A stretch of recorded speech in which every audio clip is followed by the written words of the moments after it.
Now, new research has shown that 72% of young Brits are looking to significantly change aspects of their appearance. But some UK surgeons are concerned, especially, of course, after that woman died recently following a Brazilian butt lift, even though that's like a non-surgical procedure. Yeah, we're joined now by cosmetic surgeon Alex Karidis. Good morning, Alex. Does it surprise you that it's as high as 72% young people wanting to possibly surgically change the way they look? Well, I suppose it doesn't surprise me entirely, because I suppose it highlights that everybody, particularly when we're younger, we're on a sort of a journey of discovery. And so we're constantly sort of looking at ourselves, looking at our body, looking at our appearance, questioning it. And, for some people, they feel, perhaps, they'd like to change things. Now, this doesn't necessarily mean that everybody sort of eventually goes and has surgery. All it does just reflects what people's thoughts are. Yes, indeed. But we do know, because we all see actually more and more now people who've had a lot of work done. I wonder where the responsibility lies, because obviously it's one thing for people to want something to be done. It's another thing for a surgeon to agree to do it. Don't surgeons have to be actually a bit more strict in turning some work down? Indeed, to a certain degree, no surgeon has the role of playing God, of course, and being able to tell people what they can't or can have. But of course, it's our sort of position to add a bit of sort of relativity to the whole equation, and just perhaps explain to them whether or not what the request is, whether it's reasonable or not, and whether, of course, it's surgically feasible.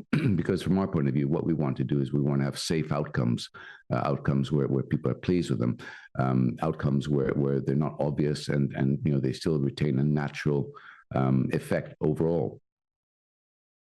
Most of us would say to a young person, you're young. That's what you should look like when you're young.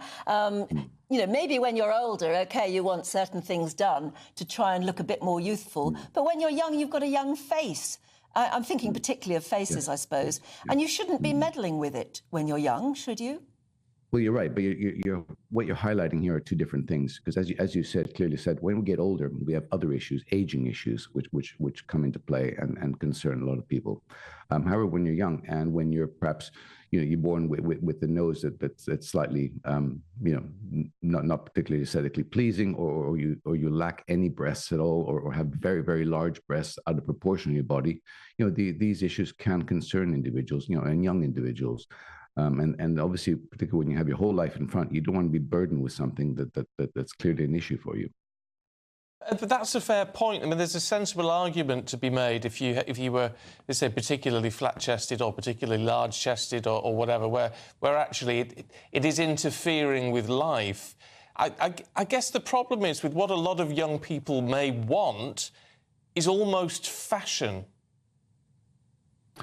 I suppose you're right to a certain degree, and I think maybe things like social media play a role in this. They're all exposed to all sorts of imagery these days. They have access to the cameras all the time. They're constantly looking at themselves in ways they wouldn't look at themselves 20 years ago. So they become much more sensitized to their appearance, and so in certain individuals that could sort of manifest itself as a problem.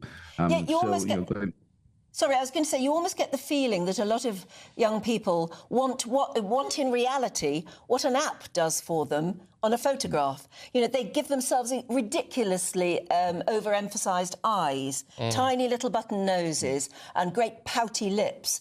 They can do that on an app and it doesn't ruin their lives. But if they try and do it in real life, that could be a huge problem in the future, couldn't it? Well, it's also a problem for us because we're faced with patients coming to us with all sorts of images they've fixed on their phones or made on their phones to say, well, can I have something like this? And we have to be realistic and down to earth and say, you can forget about that because it's simply not doable. So our role is there to try to sort of put people, give them some perspective on everything.